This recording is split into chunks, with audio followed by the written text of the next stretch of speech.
Duas opiniões sobre esta troca da comissão técnica que o Inter vai fazer. Sem crise, sem nada polêmico, eu só queria colocar duas opiniões. Primeiro, eu acho que o Internacional encaminhou mal essa situação.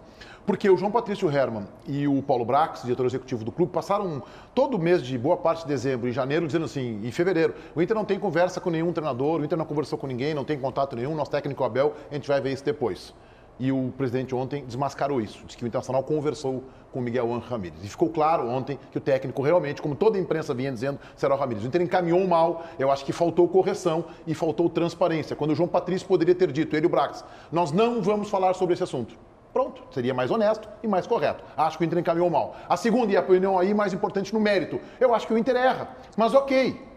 Não cabe a mim respeitar a decisão, cabe ter a minha análise. Eu acho que o melhor técnico para o Internacional, para a sequência do time dentro de campo, seria a manutenção do Abel, para reagrupar esse time. Lembram de 2006? O Inter perdeu o Campeonato Gaúcho, o Fernando Carvalho manteve o Abel, o Inter foi campeão. Então eu acho, como não é uma troca ao contrário de 2005 para 2006, quando o técnico era o Muricy, que perde roubado o Campeonato Brasileiro, tem o período de janela, de pré-temporada, não tem, é na sequência agora. Eu manteria o Abel, acho que seria o melhor para o Internacional. Essa é uma questão interessante. Não é uma troca de temporada normal, é uma troca de temporada sem espaço, né? E tem todo um período de adaptação.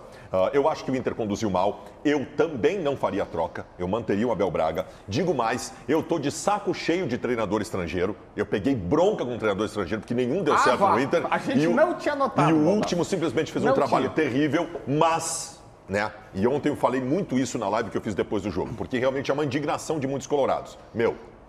Assim como eu não queria a saída do Kudê e a chegada do Abel em determinado momento, porque era ruim trocar o trabalho.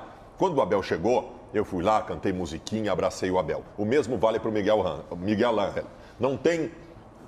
Ele não tem culpa de nada, ele vai chegar, ele vai tentar implementar um trabalho, ele vai precisar de calma do torcedor, vai precisar de apoio, e eu acho que todos nós colorados deveríamos fazer isso, né? Ele vai ter um certo período de gauchão para preparar o time para as coisas mais fortes.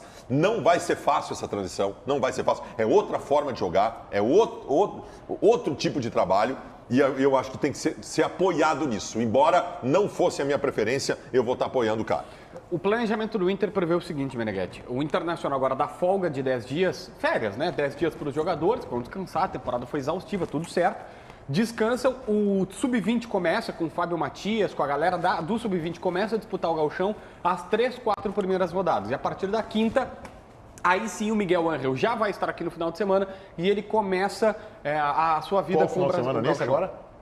Tem que tá, né? Não tem muito mais tempo. E o presidente deu uma sinalização dizendo que o grupo de jogadores, e aliás, eu acho que esse é um debate até futurista que tem que fazer, o grupo de jogadores não é nada ruim como se pensava. Talvez a maior prova do campeonato é que o grupo não é curto. O Abel falou isso na coletiva, olha, eu tinha no mínimo dois e algumas posições, 3 jogadores para cada. Então, o Inter não vai fazer uma mudança grande assim de fotografia. Meu Deus do céu, mandou 10 jogadores embora e contratou mais 10. Vai ser muito pontual, segundo a palavra do presidente. JB não vai e não tem que fazer. Ao contrário, tem que manter todo mundo. Eu discordo de ti, tá? Eu acho que tem jogadores... Não, tá bem. Eu acho que há jogadores a gente pode falar do Wendel e tal, mas eu vou dizer uma coisa. Eu citei antes. Guilherme, Wendel. Moisés tem que ficar. Eu acho que tem que fazer um esforço para ficar com o Rodinei também.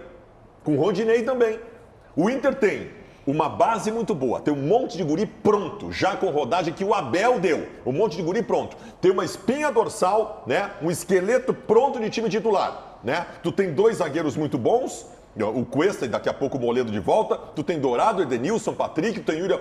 Cara, traz o Tyson, que está se negociando nesse momento, que vai ser o grande investimento, e vambora! O Tiger quer complementar lá. Depois eu já te passo, JB. Tá, Igor?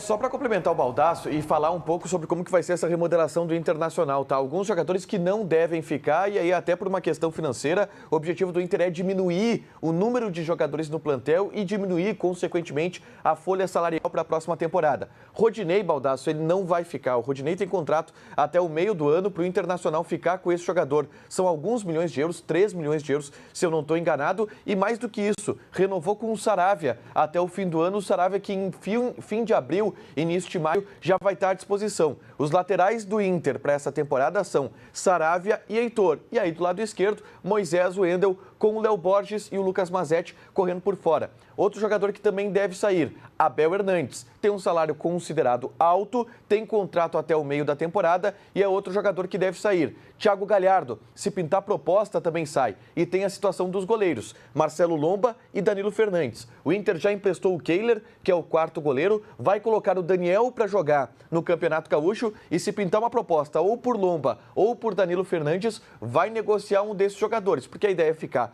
com um goleiro experiente e o Daniel como reserva imediato. Tá, mas o Inter vai ter que ter um terceiro goleiro, né? Quem seria o terceiro? Alguém tá subindo? Sim, tá subindo o Vitor Hugo, que é o titular do Sub-20. Tá, e o Kehler foi emprestado, né? Mas, por exemplo, hoje, nesse ano, o terceiro goleiro do Inter não jogou. Simplesmente. Tá, já teve um ano que a gente fica escaldado, que teve um ano que o quarto goleiro jogou. Mas aí é do jogo. Não. O que não é do jogo é o guri não jogar. Coisa que o Abel resolveu no Internacional. Assim, o que eu quero dizer é o seguinte, ó. Não precisa ter um terceiro goleiro de 26 anos, como é o Daniel, justamente porque a chance do terceiro goleiro jogar é raríssima. Então deixa um guri de 18 anos, porque, cara, se ele jogar é muito empoderado. Quando termina uma competição, como terminou ontem, o Campeonato Brasileiro, que talvez tenha sido o Campeonato Brasileiro mais complicado em razão da pandemia, da dificuldade de data e tal. Quando se termina isso, tem que se tentar tirar. Não deu para ganhar o título, não. Faltou pouco, faltou muito pouco. Agora, tem uma situação que a gente precisa colocar. O Inter deixa um legado que não tinha.